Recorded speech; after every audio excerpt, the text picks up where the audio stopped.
let us commence the question and answer session. We have any questions, Nafis? Follow. Okay, like you mentioned about the story of the man who was resurrected. So somebody may say, resurrection hasn't begun yet.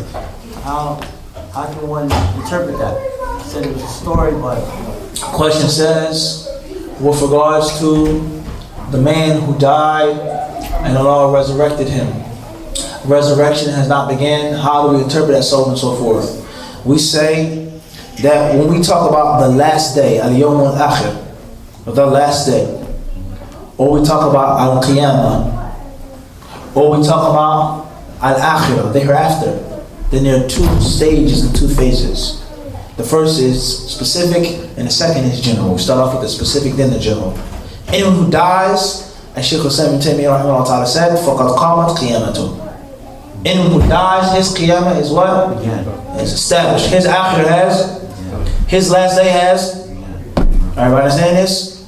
He's died, he's now in the what? The realm of the hereafter. Even though people are still living, and the qiyamatul kubra has not been established yet. Everybody clear on this? And then there is the general qiyamah, the general hereafter, the general resurrection, which everyone is brought back what? To life. In body and in spirit. Ruh and the jasad. Everybody understand this?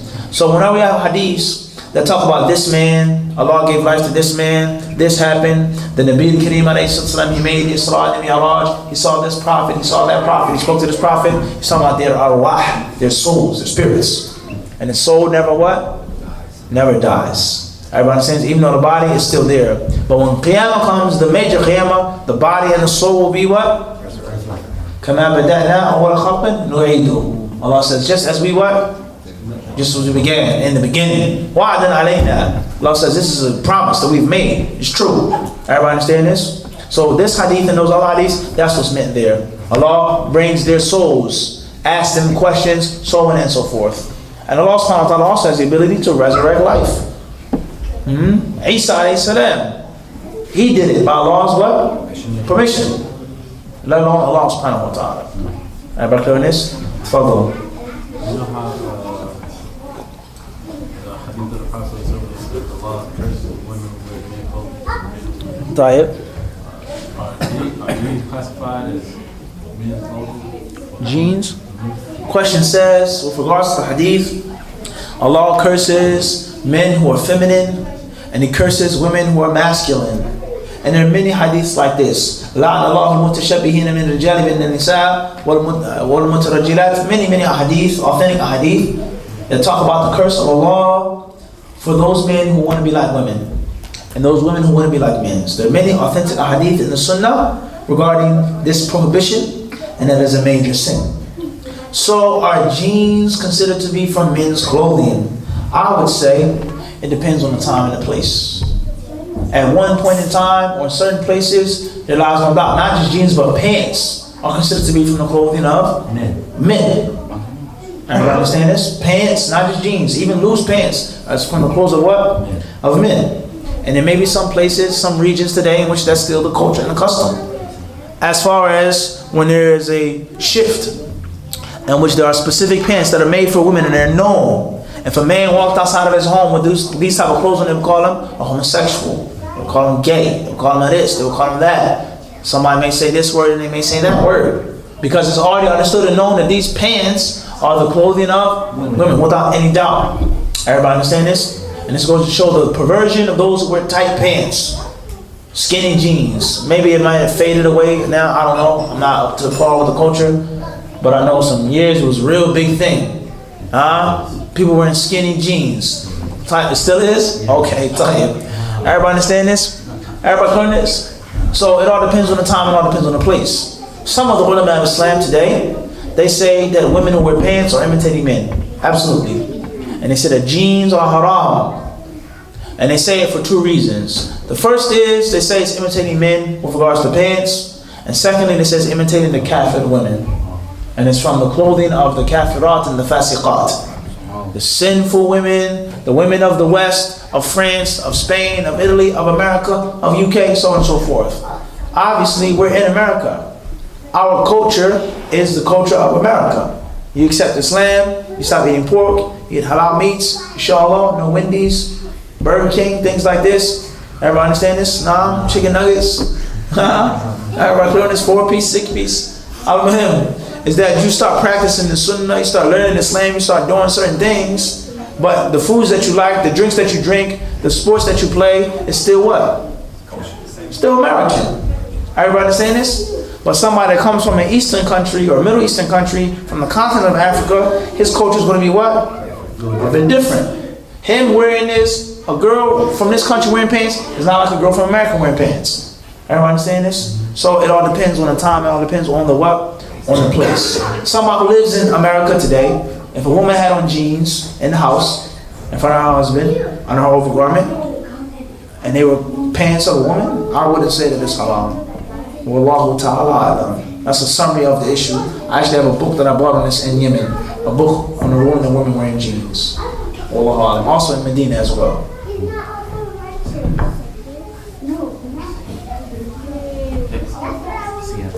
Fadl.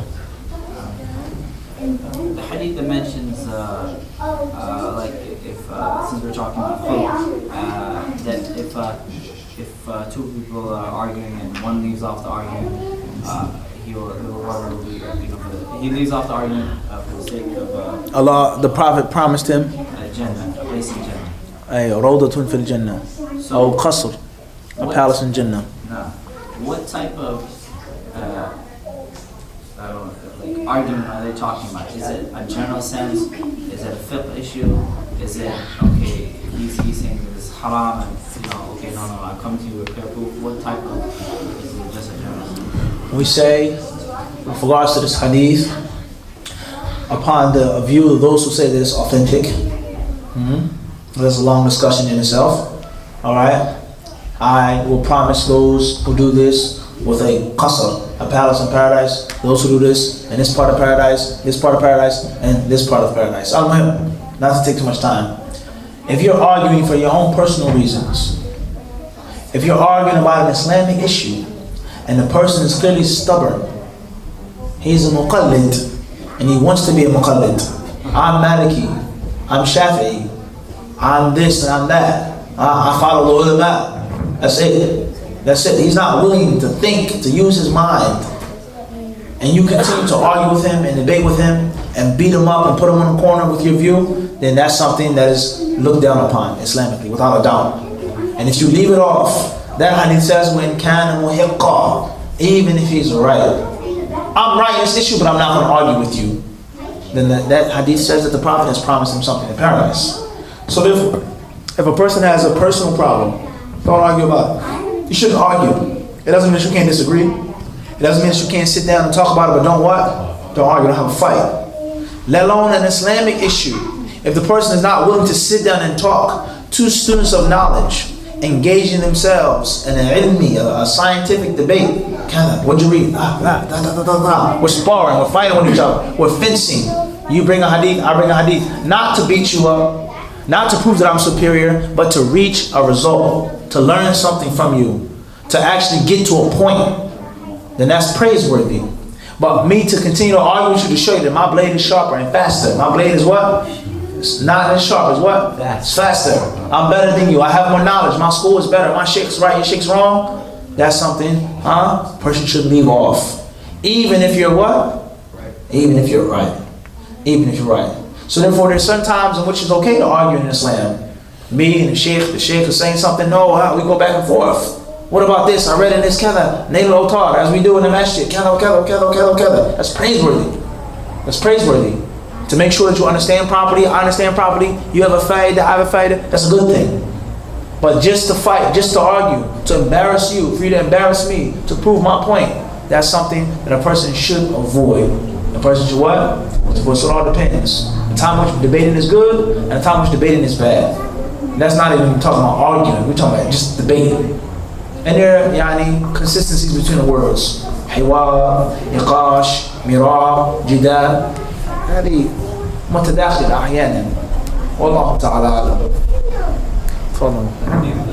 The same subject, hadith that speaks about the Prophet went outside and seen the two man is talking about the weather. Like I said, about he was angry. How is that the same way? And so that way, like, That he was cave? He was angry? he was angry because they were arguing about qadr. Laylatul Qadr? No, about qadr. طيب. About the issue of qadr itself. طيب. It's just like has a deeper meaning. Like it's like the subject itself. We say that there's some things that you shouldn't argue about, period. And there's certain debates that you don't have, period. As it's mentioned that Ali ibn Abi Talib radiallahu ta'ala anhu said, Al-Qadru sirrullah, fala nakshifu. He says, Qadr is Allah's secret. And we are not to try to find out that secret. That's Allah's secret. Everybody understand this? So there's certain issues of Qadr in which there's no jidal, no niqash, no mubahath. That's how it is. And there are other issues in which there's text, there's nusus, there's ayat, there's ahadith that are mentioned. نريد النص إلى نتيجة علمية واضحة لا بأس نتناقش. So a person making a debate and argument about the qadr, striking one verse with the next verse, one hadith contradicts this, هذا هو المقصود. أما بين طلبة العلم النقاش الهادئ العلمي الحوار الهادف هذا هو من دأب الطلبة الموفقين، ولا يعني ليس المقصود من هذا الحديث هذا الشيء.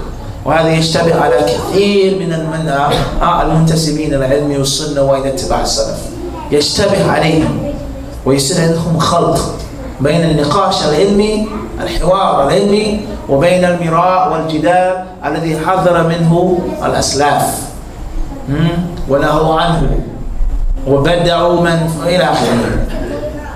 والله تعالى أعلم. باليمين تفضل. So you snooze, you what? You lose.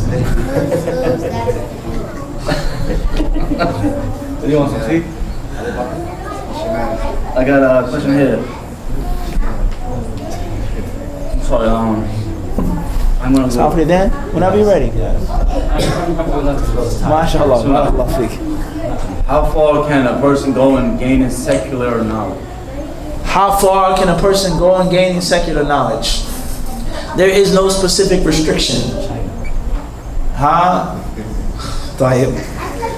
We have an interjection on the that says, go to China. There's a famous hadith that says, "Utruk al-ilm walau bis-sin." Seek knowledge even if you go to where? He says, I'll crawl even what? Even if I what?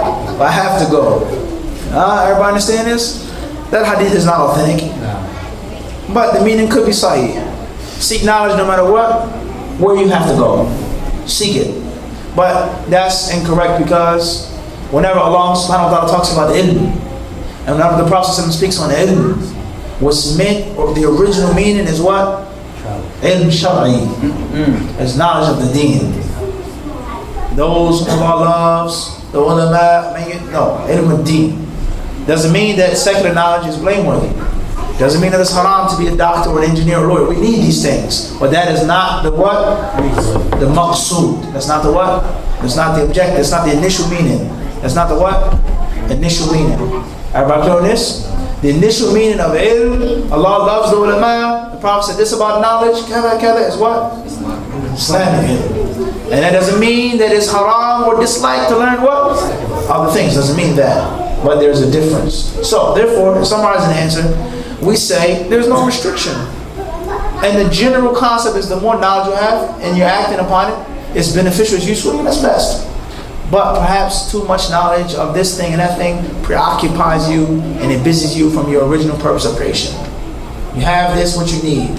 You have this, which is sufficiency, khalas. Now learn some Quran. Study the deen. Or just make dhikr, make more salah. Do more khair, do more ibadah. You have all that you need now. There's no reason to go, keep going. Everybody understand this? So there is a limit, but there isn't a limit. And the general concept is that Muslims are people of knowledge. Muslims are people of knowledge, of science. All the things that the Muslims have done for everybody. But there's a what? There's a limit. There's a what?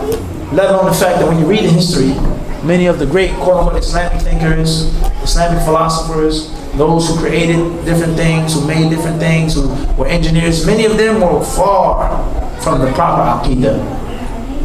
Many of them were far from the Sunnah. Many of them were upon all kinds of things that are against Kitab and Sunnah. And I'm not saying that there is a connection, but perhaps there what? What is a connection? We're going too far. Wallahu ta'ala a'lam. So therefore my advice is to learn the things that you need in the dunya. Have a good profession, have rizq, halal, tayyib rizq. If you like information, you like things, there's nothing wrong with that. As long as you make sure that your Islamic knowledge is at least fundamentally satisfactory. That's the key. Some people don't have the basic fundamentals, and they learn this, they study this, they go there. But if you have a solid foundation, not us. And make sure that you proceed with what? Caution.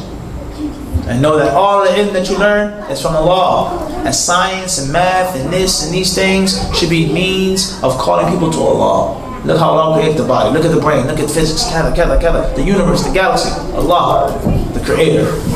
Wallahu a'lam. Wa sallallahu wa sallam wa barak ala abdihi wa rasulihi nabiyina Muhammad. Jazakum Allahu khairan.